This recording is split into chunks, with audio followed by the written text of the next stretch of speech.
سلام، به قسمت اول دوره جامع و قدم به قدم عکاسی خوش اومدید. توی این دوره من نیازی نمیبینم که خیلی عجله کنم یا بخوام فرمولا رو خیلی پیچیده و سریع و درهم برهم بهتون بگم و برم سراغ اصل مطلب. احتمالا قسمت‌های زیادی داشته باشیم، ولی خب به صورت کامل و صفر تا صد میخوام ابتدا عکاسی و سپس فیلمبرداری رو بهتون آموزش بدم. اصولش رو بدونین، تکنیکاش رو بدونین، اصطلاحاتش رو بدونین و دیگه بتونین کم کم وارد عمق کار، وارد کار حرفه‌ای بشین. اول از همه یه سوال، به نظر شما تفاوت کسی که با گرونترین دوربین دنیا یه عکس ساده میگیره با کسی که با گوشی موبایلش عکس فوق‌العاده میگیره چیه؟ صرفاً توی بحث تنظیمات، توی بحث نورپردازیه؟ نه، توی دید اون فرده، توی فکر اون فرده که چجوری من میتونم یه عکس خوب رو ثبت کنم با اون چیزایی که بلدم، با اون اطلاعاتی که دارم. وقتی میخوایم در رابطه با یه چیزی آموزش ببینیم، بهتر از هر چیزی اینه که تاریخچه اون وسیله یا اون چیزی که داریم در رابطه باهاش آموزش می‌بینیم و اول از همه چک کنیم. این باعث میشه که ساختار شکل‌گیری و اون سیستم، اون فناوری و اون وسیله رو به مرور زمان درک کنیم و خیلی راحت‌تر بتونیم باهاش کار کنیم. پس بزنین یه سفر داشته باشیم به دل تاریخ. عکاسی از یه سری فرمول پیچیده شروع نشد. از یه پدیده طبیعی شروع شد به اسم اتاق تاریک. دانشمندان از جمله همین ابن هیثم خودمون فهمیدن که اگر روی اتاق تاریک روزنه کوچیک ایجاد کنیم، تصویر محیط بیرون مقابل اون روزنه ولی برعکس روی دیواره اتاق میمونه. حدود 200 سال پیش بشر تونست برای اولین بار این تصویری که گفتم با یه صفحه فلزی و مواد شیمیایی ثابت کنه.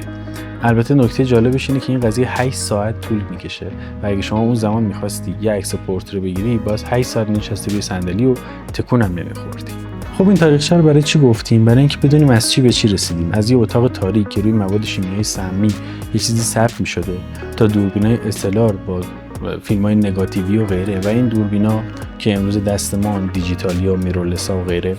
و یه چیزی که خیلی مهمه اینجا، این پیشرفته توی تکنولوژی بوده، توی سرعت عمل بوده، توی این بوده که 8 ساعت شما یه جا نشینی برای عکاسی. ولی دید عکاس، دید هنری همیشه یه چیز بوده. این سر تکامل یهویی نبوده. به مرور زمان خب بخشای مختلفی رو کشف کردن که چجوری میتونن بهترش کنن. مثلا اون 8 ساعت زمانه به خاطر این بوده که این نورگیریه زمان میبره. ولی مثلا الان لنز امروزی ما داره نور متمرکز میکنه، نور از همه نقاط جذب میکنه، متمرکز میکنه و این باعث شده خب دیگه نیاز به اون همه نورگیری نباشه. مثلا 8 ساعت زمان غیره. سیستم دوربین ها پیشرفت کرده. اون موقع ثبت اول که یه تصویر برعکس رو دیوار بوده، ثبتش با مواد شیمیایی بوده، بعداً نگاتیوی شده و نیاز بوده بره مثلا تو اتاقای تاریک و غیره و اومد جلوتر توی دوربین DSLR دیجیتالی شد که دی اولا به معنی دیجیتاله و به صورت کامپیوتری 0 و 1 این پیکسل ها میره روی سنسور ثبت میشه. دیگه سنسوری داریم که سنسور دیجیتاله، سنسوری که انتهای این دوربینه دیگه نه مواد شیمیایی نه نگاتیو، یه سنسور دیجیتاله که اطلاعاتی که از تصویر میاد و به صورت کامپیوتری ثبت میکنه و هر پیکسل رو برای ما اینجا تعیین میکنه و میلیون ها میلیاردها پیکسل این وسط داره تعیین میشه. و اومدیم جلوتر به جز DSLR ها رسیدیم به این دوربینای میرورلس که آینه هم ندارن. حالا این آینه چیه، اون لنز چیه، نمیدونم اون بادی چیه، اینا همه رو توی دونه دونه قسمت ها همینجوری به مرور من بهتون میگم برای اینکه خسته کننده نشه، کسل کننده نشه.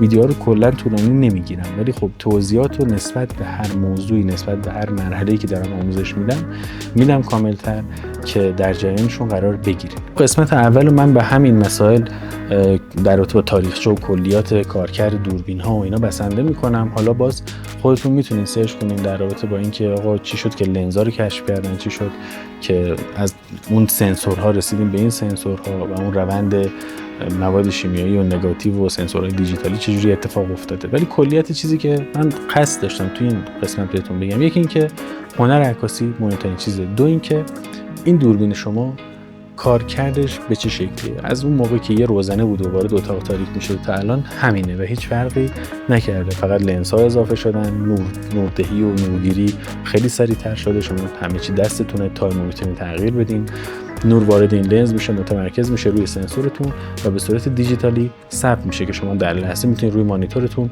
ببینین، انتقالشون بدین روی سیستم، تدوینشون کنین، ادیتشون کنین، چاپشون کنین به راحتی و استفاده کنین.